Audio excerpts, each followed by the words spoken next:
Hi, everyone, and welcome to the Teaching with Class podcast, the podcast that gives you quick, actionable tips to easily implement in your classroom. I'm your host, Kate Klein. In today's episode, we're going to talk about how to diffuse negative climate. We're joined today by Paul Klein, and it's no coincidence that we have the same last name. Paul happens to be my husband and an educator with about 30 years of experience in the classroom. I asked him to join us to talk about diffusing negative climate because he has an incredible talent and skill in connecting with students and creating a classroom community where negativity is managed with care and respect. Well, I'll let him tell you all about it. So let's get started. All right. So everybody, welcome to the Teaching with Class podcast. This is my husband, Paul Klein, and we're really excited to both be here together. And I'm really excited to talk to you today. Me too. About this topic of reducing negativity in the classroom, because I know that's something you really value. Definitely. In your classroom. Definitely. So tell us first, like, why is this important to you? What from your experience, like a real connection to this topic? It's important to me because as I went through my school years, and of course I became a teacher as a young person, one thing I always observed was consistency when it came to the adults in the room. I looked at the atmosphere as far as the other children in the room. I didn't grow up in a homogenized situation, which was great. Yeah. And it allowed me to look at how different groups work together. It was very important for me to notice when a teacher treated everyone equally or not. I was very sensitive to that. So when I became an educator, whether it was conscious or not, it was important for me to make sure that every child who walked in the classroom had a consistent experience. And not to be abstract, also felt like there was love in the room and respect, and they were seen. And these are cliches. You hear people say this in education, but it really is true. It speaks to the art of teaching. And it's something that came naturally to me. I was very social in high school. I was in all the clubs and everything. And so being a social human being was never difficult. Again, I consider that the art of teaching. Now, I had to develop the science of teaching because when I started, I was a football coach who taught English. And early on, I received the lower students because, they would say in Texas, your job is to coach football.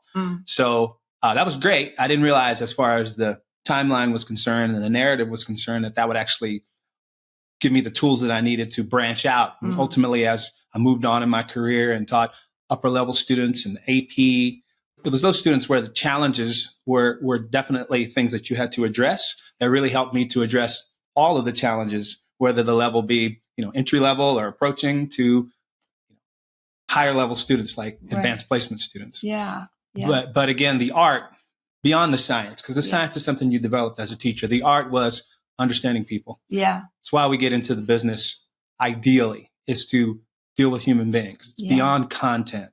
We believe our content is important, whether it be science or English or whatever, but really most students who come through the door are going to have a human experience in the key of English. And so it was important for me to make sure that the room had a certain atmosphere, and probably speaks to the way I was raised and family reunions, and people were always welcome in the house. And that's something I brought to the table for sure. Yeah, that's awesome. So just, you alluded to your experience and everything. So just give us a quick rundown on your background, your experience, how many years you've been in the classroom, things like that. So almost more than a quarter of a century in the classroom. Started in Texas. I've taught in California. The majority of my career has been in Hawaii. I'm now back in Texas. And the variety, there's been the myriad demographics. I've taught in wealthy schools. I've taught in super duper inner city schools, middle class, Hawaiian island, rural. Yeah. And again, probably a little bit of that as the wandering soul aspect of life, or chasing whatever adventures I wanted to chase. But in the end, it really helped me to kind of see a bigger picture when it came to human beings. Because at the core, most people are the same. Yeah. The motif may be different. The locale may be different. But I think humans are mostly the same at their core. So high school from a wide variety of places and locations and demographics. That's awesome. So let's dive into what negativity, right? Negative climate is all about. And I thought I would just pause for a second and make sure that the listeners understand what class defines negative climate as, because really the point of understanding negative climate is, like you're talking about, to reduce that, to make sure that's not happening in the classroom. But we have to be aware of what it is in order to catch it, catch ourselves or see it happening in the classroom. So negative climate, as it's defined in class, really are these the level of expressed negativity in the classroom. And so we have things like anger or frustration coming out on the part of the teacher or the children in the classroom, irritability. It could be verbal, it could be nonverbal, things people say or rolling of eyes, things like that can communicate this negative aspect.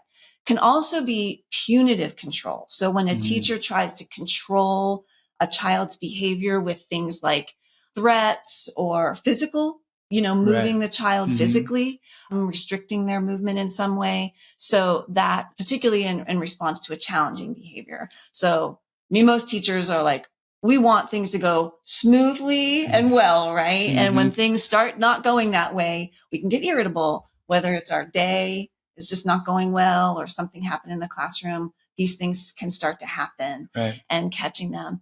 It can also be disrespect, like sarcasm, saying disrespectful things to children, things that communicate bias or discrimination, or just things that might communicate they're not part of the group, like excluding them in some way, disrespect and sarcasm, which is kind of challenging as children get older, because older students start to develop their own sense of sarcasm, right? And disrespect. So the idea is that even with older children, older students who understand sarcasm, it's still a negative way of communicating. And then lastly, the thing that we never want to have happen, but does happen sometimes, is real severe negativity, like actual fighting in the classroom or actually, unfortunately, teachers, harm students. So those, all of these things are things we want to reduce. So what we want to talk about today is, all of the ways that you have experiences, in ways that we can help educators understand, like, how do we avoid and diffuse if these things happen, right? All of that. So anything else, or is this kind of jogging any thoughts that you want to start I think sharing? it's an important topic. It's more important than people realize. So yes, I understand that everything that you just expressed, or just verbalized, are all important elements. So I'll just throw a situation out there. One of the things that came to my mind while I was talking about those things are moments when on a high school campus, I actually heard a teacher really berating their students, telling them things like, you're never going to amount to anything, you're stupid. Like, it broke my heart to hear an actual, educator talking like that to students. And, I know you've had situations in schools where fights happen among students and things like that. So we know it's the reality, right?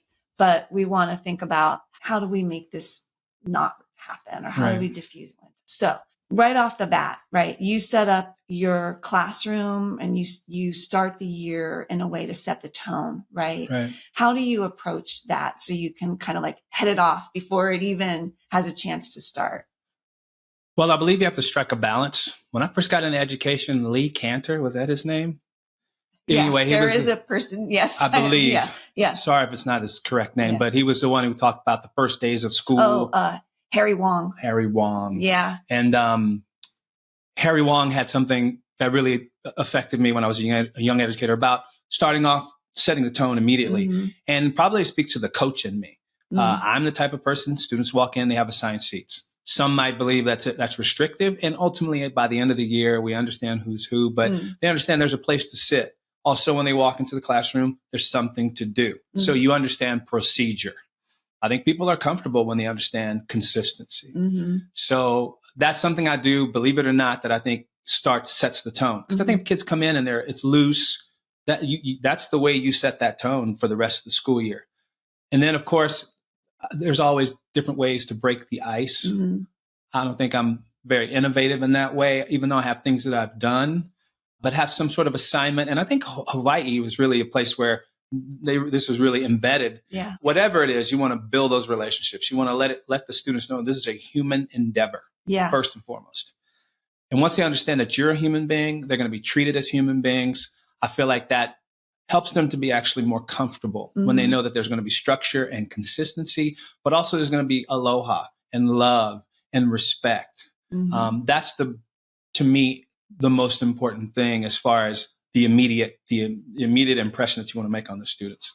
And what was the next question? I know something you do regularly is you meet, it was a Harry Wong thing too, meeting them at the door every day. Right. Tell us about how you do that, why you do that. What are the things that you do to individualize for students in that, forming that relationship? I like meeting the students at the door every day. My favorite part of the day is the passing periods. Oh, yeah. I enjoy meeting students at the door. I do it every day. It's important to me. Greet them, fist bump post-COVID. Yeah. Greet them by name. I'm a nickname person. So by about the first half of the year, everyone has a nickname, which is an individualization of each student. I mean, and I try to make it relevant. Something happened. It's a twist on their own names. And that individualizes them. And of course, I want to be respectful. Some students, their names are very important to them. But I got that from my father. But it's just kind of, again, seeing them individually, letting them know that you see them. And I think really from the very start, as I told you as a young teacher, I want to make sure that this is a human endeavor. And that's going to require me to be consistent. At the same time, being the quote unquote facilitator, the curator of the classroom, it's my responsibility to be consistent. That for me is very important. And it took years. I grew up in teaching. I was a 23-year-old human being when I started teaching. I had to mature and go through those phases in front of people, as those people were developing too. But at this point in my career, I think you have to be somewhat unshakable. And that doesn't mean you're inhuman. You have to be transparent. You have to let them know I'm not having a great day. It might be a reading day today. Because you have that relationship, you've built that with them. They know that Mr. Klein is more than just a person up trying to tell them to write papers. At the same time, this is my personal belief. I think leadership requires a person to be consistent. You have to sort of put on a costume when you come in, and you have a responsibility to be consistent. And when you were speaking earlier about sometimes people don't realize that they're bringing things from outside the classroom into the classroom. Then you're dealing with the reflections. This is 28, 30, whoever human beings that were reflecting aspects of your own personality back to you. And if you haven't done that self-work, which I know is not really germane necessarily to this conversation, but maybe it is. When you do that self-work, you understand that I have to be on an even keel. I have to make sure that I'm a consistent thing that happens in the room. In addition to the procedures, I'm consistent. So I don't bring bad moods to the classroom. And it doesn't mean I don't have fun with them. It doesn't mean I don't say the things that need to be said when they need to be said. But again, building that relationship allows me to speak to them in certain ways. I can say, hey, you know what? Let's talk about this a little bit, because they understand I'm not out to get them.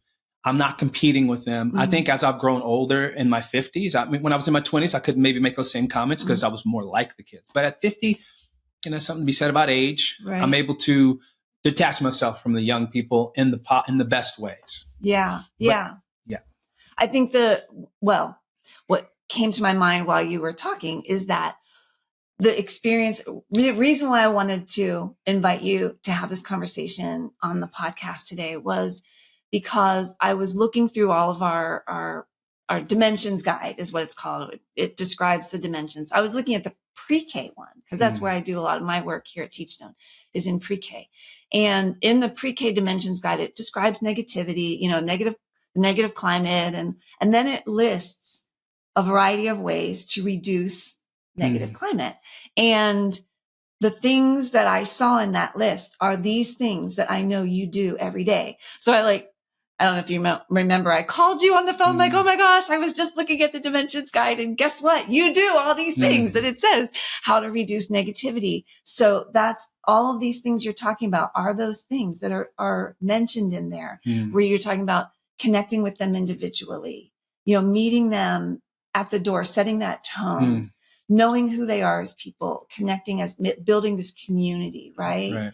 The word community comes up a lot. But then also this idea of who you are in the classroom, that being that grounded, mindful, reflective person, Right. that stable base, right, for the Mhm. classroom is another one of those suggestions, Right. which is awesome. Oh. So it is relevant to the conversation Right. that you're talking about. So another one of those suggestions was setting children up to succeed so that children are experiencing success. The thinking is, right, they'll experience less feelings of their own angst and things Right. like that. What are your thoughts about that in the classroom? It all goes back to me, to the relationship. And I'll give you just a brief anecdote about something that happened to me as a student with one of my teachers who actually he was that teacher for me. And we did the Russian Revolution. And I don't know what happened, but we were writing, like, explain the Russian Revolution. I don't know what the prompt was. And I decided I was feeling some kind of way. So I wrote this narrative. And I just went for it. And I was like, I'm going to fail. I'm failing. And I got an A on the thing. And I was like, wow. And he encouraged my creativity. He encouraged me taking that risk. And so that really hit home for me. So when you know the student, you can encourage them to take risks from their own perspectives. You can see them and know them enough that this human being took a risk. This human being's breaking out of the mold. This person is trying to, break new ground or whatever. And so I think that's important to encourage students to meet the standard, meet the benchmarks, but meet them their own way. And that goes back to recognizing them as a human being. And you can always say, okay, Josh likes dirt bikes. So you can guide him and say, hey, well, I have a student this year who loves cars. And he was like, I can't explain things. And I'm like, you just explain how to do an oil change. Do that on the paper. Right. But that was from days and days of talking to him about cars when we had the time and having those conversations and knowing him and trying to make those connections. So that's important. And I think another thing is meeting students where they are, like teaching AP this year. We had to meet these students where they are. And some of these students had never been in a rigorous environment. So we had to teach them that, like, first of all, this is not a scary thing. Yeah, you're going to be held accountable in certain ways, but meet them where they are. And it goes back to Josh Logmai, the student I told you at Waimea. He's camped out, homeless, came to school every day with a smile on his face. And speaking of that negative climate, he came into class one day and he didn't sit in his assigned seat. And I said, Josh, got to sit in his assigned seat. And he was so angry at me. Of course, we became great friends. And I had to realize that this kid had been up all night running from people trying to move him from his campsite so he can take care of his older brother because his father was not there. Yeah. And whenever you read Josh's paper, he was the one who gave the commentary and was like, you got to give respect to get respect. I don't care what the story was. It could be any story, any fictional, any short story. And he could drive the commentary to, you got to give respect to get respect. And that was a big value for him. That was a big value for him. And he did it properly. He had a line of reasoning. It just was always about respect for him because his world was built on respect. Kids in Hawaii, that's what they are. And you have to know that in a standards-based rubric, it's going to be a 2 approaching or even a meets, and it's not going to be the 4, whatever the rubric is. But for him, that's about as much as he's going to need in the world. He's not going to, and that's knowing that child. He's not going to Harvard, but he needs to articulate himself. He needs to get that piece of paper. And so being able to customize and be flexible with students as well, and understand that, again, everybody's not going to be a high flyer, but everyone can come to this place where they can feel confident in themselves. And to me, that's the coach in me. And that transcends, to me, content. I feel like you jumped from, like, Josh had a bad day. He was really negative, and of course we became good friends. I'm like, wait a minute, you went from A to Z. How did you become good friends? What did you do that built that relationship with him? Well, when I found out his situation, I talked to him about it. That transparency, there's that human part. It's like, Josh, sorry about the other day. I was trying to do my thing. You were trying to do your thing. I'm glad that you did the way you did it. And I'm glad that we can talk about this. That was something that helped him to feel seen. And I think throughout time, he just understood that I was more of an ally. He was a tough kid. He was not intimidated. He's one of those students that was not in awe of the adult. School. I mean, his world was the way his world was, you couldn't kind of sell him on certain things that maybe other people you could. It's just his reality was different. But I think the fact that I was able to understand him in that way Yeah. And then call on him, actually give him chances to lead. Right. Let him guide conversations and let him be able to speak in class. And maybe he would, Josh had some issues with profanity. Yeah. But you never, Josh, you let him, you had to kind of you're not going to stop this kid from doing that. Pick your battles. But when he came with something that was a contribution to the conversation, you praised him for that. You're like, wow, that is really I never thought of it that way. And you just let him know that you understand and that he's making strides and that he's more than, his grades. Yeah.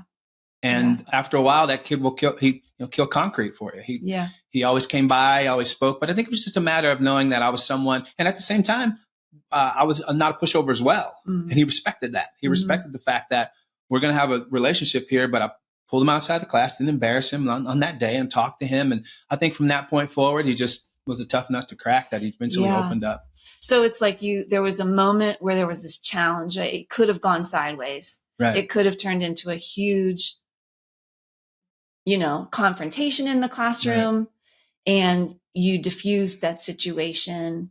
In the moment, he did find his seat and everything, but then later you took him aside privately, like you said, so you didn't embarrass him. Right. But you continued to build that relationship, find ways that he could be successful, experienced success, and built his confidence and valued his contributions. That's huge. And I think that no matter the age of the student, right, educators can keep that in mind. Right. We don't know what's going on for a child. Right. Josh is living on the beach. Right. He was being chased away from his campsite by the police, right? He's taking care of his family. We have lots of children in all kinds of situations. Right. We don't know. We don't even necessarily need to know. Right. But understanding there's a lot going on with this kid. Right. Could be 4 years old, 10 years old, 15 years old. We need to understand that they're that person bringing that to this situation. How do we respect and value them?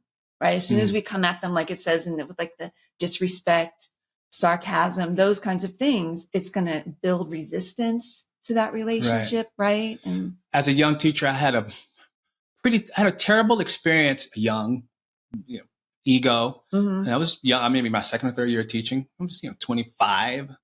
And I called the kid out, embarrassed him, and he went nuts. It was crazy. And I couldn't do anything. I was out of, and I learned from that lesson as the years went on is, for example, you never return negativity with negativity. I mean, sometimes you have to say stuff, but if a kid does something and you have to address it, I often, all the time, when the time comes and we're working on things, hey, let's talk outside, take them away from their audience and make sure you address it. Don't let these things go by.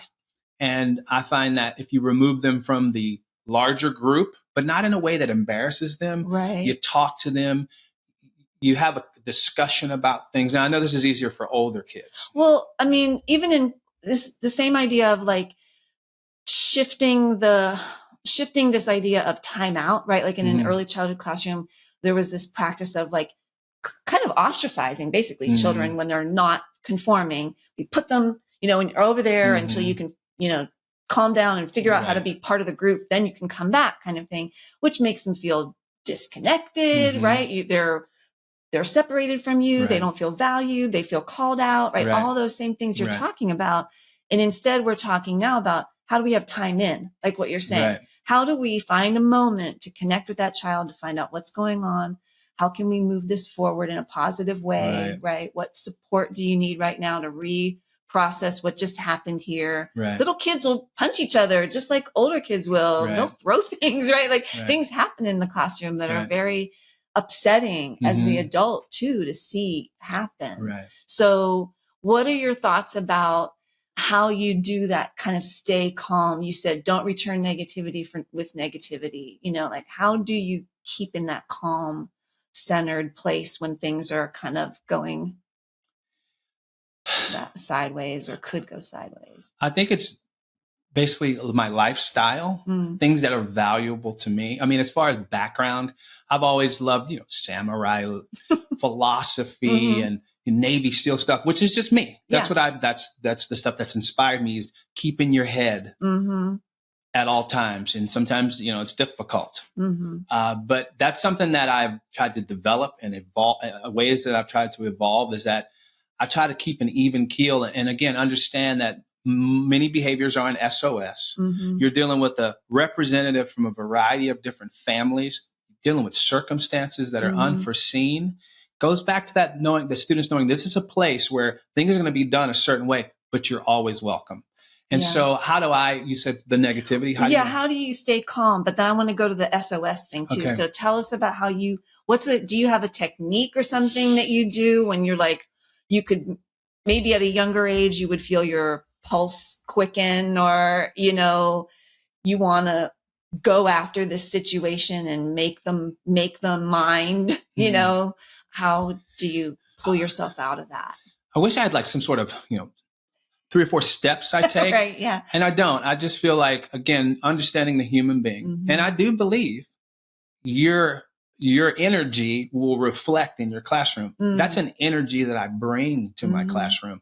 I try to come and be a calm person and a person who speaks throughout the year slowly. And so when a student has a negative behavior, I have to understand that, I hate to say it, but that's a child. That's a younger person. Mm-hmm. And just like every kid doesn't go, well, can't wait to get to English class today. Maybe out of 1,000 students, maybe 2 students say that. Yeah. They're going to have to go to class. They have to go to 7 classes. Yeah. And not taking myself so seriously. Mm-hmm. And I think that's another thing that I've done. I don't take myself. I mean, of course, we all take ourselves seriously. But I think as far as how I present myself to the students, I don't take myself so seriously. So the way I stay calm is, and this is something I try to express to them, I don't stand above them with all of the information and knowledge. This is one little thing that I know a little bit about. Mm-hmm. And you have to do these things to get the piece of paper that said you did it. Now, if you're going to be a journalist and you're going to write the next great American novel, I probably have nothing to do with that. I probably am just in your world for a minute. But as far as everyone else, I don't take myself so seriously. So when things come up, I'm able to say, this is not about me. They may see me as a reflection of what is wrong in their world. They don't like school. Teachers are a part of school. Teachers are authority figures, but that has nothing to do with me. Mm. And I think that going back to the relationships, I tell the students, I'm a teacher. Because I have these little sayings. Yeah. I go, I'm a teacher 7th in my list of my things identities. That you are. Yeah. Dirt bikes, and there's all kinds of, all these different things I like. Teacher's a thing I have to do, and I enjoy it. And I get to spend time with you guys. So I think that that whole ethos is always that point's being driven home. So look, let's just calm down. This is a thing we all have to do. I tell them, and again, transparency. I tell them, hey, I have to do stuff too. I have to grade these papers. Right. You have an assignment, I have an assignment. Yes. And so I think that I keep that humor. And again, when those moments come up, I have to remind myself that Josh Logmai wasn't mad at me. He was mad because he was up all night because he had to take up his campsite. Right. And once I can do that, then I don't take it personally. Yeah. And it's not always easy. I'm not saying that it's easy. So I wish I had a better formula, but really I just try not to take myself so seriously. Mm-hmm. Of course I take my job seriously. Yeah. But I try to let them know that this is transcendent of content and how to write a paragraph and topic sentences and thesis statements. These are things you have to know how to do. We're a community here too. But right? we're doing this thing for 8, 9, whatever months.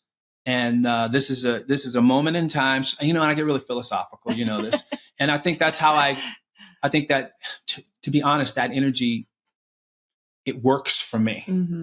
It just works for me. Yeah. And that the behaviors are an SOS, like you said. Right. They're speaking to what's happening for the child, the student, more than what it is necessarily about you. You're saying, look, I'm making this demand, right? The demand could be you write a paper in an elementary school. It could be that we all have to line up right now, or you have to stop what you're doing. You have to leave the playground, all these different times when the demands of the school children can kind of have difficulty with that. But it's not personal. This is what we're all doing, So I think another one too, really quickly, is the power of non-response. For example, some students, when it comes to this SOS, have learned to exhibit behaviors to get attention, to manipulate the situation. And it's not evil. It's just how they've learned. Mm-hmm. You say it best. People have relationships they know how to have. Mm-hmm. And sometimes I've had students who immediately come in like gangbusters and they want to be that person.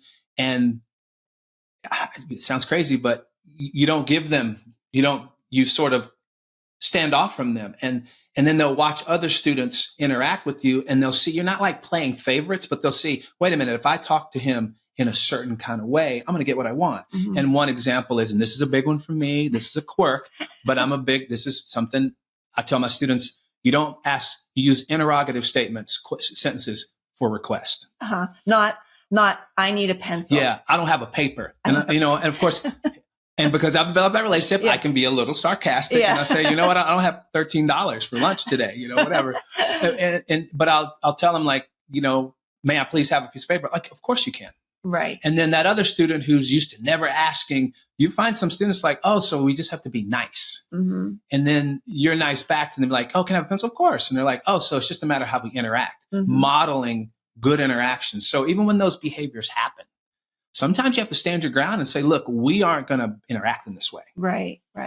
This is the community we're building here, and this is how we do this. And respect goes both ways. Right. Yeah. Exactly. So the last thing I wanted to get your insight on is, as an educator, and you mentioned it's 7th on the list of things that are important about you, right? But like, what does that speak to in terms of how we handle negativity in the classroom, knowing that, we have things going on in our own lives that we enjoy, and that we take care of ourselves, right? How does building my own sense of, self and enjoyment of life and all of that contribute to how I can handle negative things around me in school, right? Some schools are pretty negative places to be. For sure. And teachers will complain to each other a lot. There'll be negative meetings that happen, administration's making demands or whatever. And there's just gets this sort of negative tone.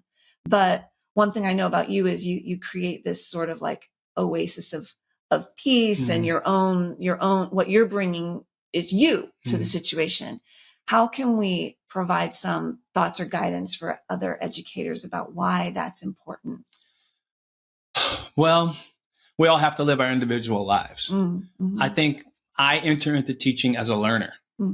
I love the Odyssey because of the adventure, the journey, the hero's journey. One of my favorite things is Joseph Campbell, the monomyth. And why I'm so passionate about it is because that's everyone. We're all walking that path. And I think I can route, like Josh Log Mike can route everything, give respect, get respect. I can route everything to the hero or heroine's journey. Right, yeah. Everything's like, you're in the mentor pupil stage. You're at the bottom of you're at 6 o'clock. And I think because I try to remind the students that this is a circumstance in your story. And I believe that. I believe that the best educators are people who are educated by life itself, who love to learn, who love adventure, and whatever that looks like. Whatever that looks like. I've had a very adventurous life on the outside, doing all the things I like to do, but that doesn't mean that's the only way. I think it's important. It goes back to the human. I think it's important to enter into the situation and tell students that, yes, we're here to do this, but this is a human endeavor. And so as far as negative climate or trying to, reminding people that you are selling yourself. You do have something as an educator to bring to the table. And that's another thing in my class. I tell my students all the time, everyone in this room is Michael Jordan in some way. There's a Michael Jordan in this room. Everybody's Michael Jordan in some way. In their own. There's real Michael Jordans. Right, yeah. And there's people who can, I see kids drawing on their iPad, and that again goes back to them like, oh, you're an amazing artist, and you recognize that about them. So I think I try to encourage the students themselves that you're more than a kid sitting in the English classroom. This is what you have to do right now. And hey, maybe there's something that's going to happen that will inspire you. I'm hoping. Right. But at the end of the day, it's a human endeavor. And I think the content, it's important. I'm all into the data and the science and delivering the lessons in the best ways possible. And I just got my scores back from the AP exam and reflecting on that. But I think really what I think is important for educators to know is that you have something to offer. And I think that people who don't believe they have something to offer, then that negativity comes in because it's like, how you doing? How's it going? It's going. And then you're around other people that are feeling mopey at the school, and it's hard to have a spirit that, because kids will reflect, and then they come and they're languid and all those things. And you just it's important that you bring that energy and an individual energy, not some fake energy. if you can find that genuine aspect of yourself and you can inject that into your lessons in the classroom, I believe that is helpful to teachers. Sometimes we don't understand that you're more than chemistry. You may love chemistry and what got you here, but you as a person who maybe loves chemistry can convey or can pass on information that is, they can feel the love for the content because you're an individual who enjoys that. And again, it goes back to, for English is a great place. Humanities is great because I can, customize my lessons and bring in inspirational speeches or stories that are very, I don't know, The Alchemist. Yeah. That's right up my alley. Yeah. Because you have those moments to be able to talk to them. You have the moments to go, look, this is a story. And yeah, you're doing some literary analysis, but really this is a human thing. And I always tell them, with Goldie, we talked about Goldie. Yeah. And, when I was teaching her commentary, I was like, okay, prove it. So what's your topic? Prove it with some examples. Now Goldify it. And that was, I always do that with, make it Goldie now. What's the Goldieism here? And own this. And then they go, oh, wait, I have something to say. Yeah, this is not a 2 + 2 is 4. I go, that's why I don't teach math. I can't do 2 + 2 is 4. I can help you there. But you can weave in when Odysseus and with the Cyclops and his arrogance and the lessons, and he had to use his mind instead of his brawn, instead of his brain instead of his bronze. What is that? How does that apply to your life? When did you have to think about some things and make midstream adjustments? And I think it's that my passion for life, my passion for adventure. And I think that every teacher has that. They should have it. You have something you bring into the table, something that you can give to these children. And then that comes out. Right. Then the students recognize this. Yeah. Instead of like, oh, it's English, they understand. And then, and then last thing is like in Hawaii, which was very important. Some of those kids in Waimea, they don't care about conjunctive adverbs. They do. Right. But they're in Waimea. Well, not just there are many, many places. Right. But they're going to jump on a mule and go to the Nepali and shoot a pig. Right. But if you love them and you respect them and you show them honor and reverence, then they'll go, it's because it's you, Mr. Klein. I'm going to do them because it's you. And it's like, right. You build that relationship. And then the next thing they can write a sentence. Yeah. And that's the way it's worked for me. Yeah. Yeah. That's awesome. So I'm so glad we had this conversation with everybody here today. So the last thing I always ask of the guests on the podcast is and you might have already said what you wanted to say. I don't know, because you were saying some really amazing things. If you could speak from your heart to the heart of an educator who really needs some encouragement right now, maybe they're getting ready for the new school year to start. They're reflecting on that, or just need some encouragement any day. What would you say to them? I'd go back to and however it takes, whatever you have to do to get there. You as an educator, you bring something to the table. You have an individual experience that no one else has. And I don't know how you can apply that to all subject matter, but I believe that when you enter into it with aloha and a certain sense of self and awareness, and then figure out the science and the data, because so many people, so many young people in general need something consistent in their lives. And more than when those children walk in the room and they know, I know this at least for an hour, I'm going to be able to I'm not going to get yelled at. I'm going to be respected and enjoy, bask in the relationships. Do the work, stay on topic and make your lesson plans happen, but look at the year as a song. That's the way I've always looked at it. I get to know 100-something kids every year for a certain amount of months. And that has brought joy to my life. So understand that this is a human endeavor and that you're dealing with young people and they may never remember anything you taught, but they'll remember how you treated them. Yeah. And I think that that's important. Know that you bring something, you have something, and use that as a trademark. Use that let that lead. Yeah. And be strong in yourself and stand in your frame and be humble and everything, and be firm when you need to be and be consistent, but understand that you bring something special to the game. And if you can project that, kids will see past the things that they don't want to do because they can feel it's not about passion. It's not like, oh, you're going to love the Odyssey or whatever, Oedipus Rex. But if you can make it human, Like, and I know English is a lot easier to do this with language arts, but look at yourself and also be transparent. Understand it like, hey, everyone, I'm just like you. I'm a little older. I've had a few more laps around the sun, but hey, I don't have all the answers. I'm going to give you everything I got. That's the way I always do it. I say, I'm going to hear some stuff they told me. I said, this was before I was born. They made all this up. And I'm going to pass it on to you. Right. And then you go do your thing with it. And then maybe you'll tell someone else later. Yeah. And so I think keeping it human, understanding that it's beyond the content, but the content is paramount. We know that.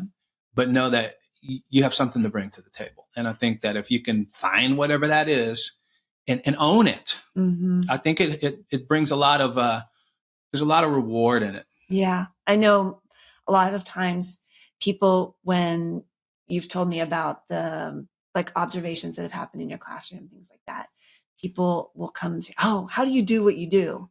And you were able to describe for us today a lot of very specific things you do.